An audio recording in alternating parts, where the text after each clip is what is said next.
I just completed my 300 push-ups. My target is to do 800, 500 more to go.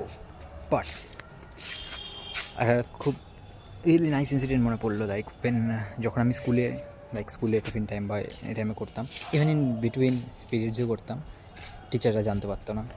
fucking she, I know how to hide. I know where to do something. Anyway, side note.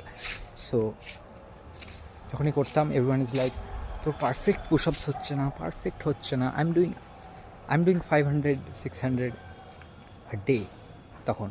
আমি বলছি তোর perfect হচ্ছে না, এই না। And all of the guys who said perfect হচ্ছে না, they're skinny, they're not having a good physique, একটু পারফেক্ট হচ্ছে না, পারফেক্ট লাগবে। And guess what? ওরা কীভাবে? Maybe I should do 20 push-ups. Should I do 20 push-ups? Maybe.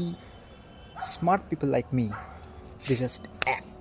You don't sit around thinking, maybe 20 push-up করলে আমার হয়ে যাবে ফিজিকে। Look at this power. This comes from the direct I just act. Smart people like me, they just act. They don't sit around thinking, maybe I should do this. Homosexual. So just do. Do not sit around thinking, maybe I should do it.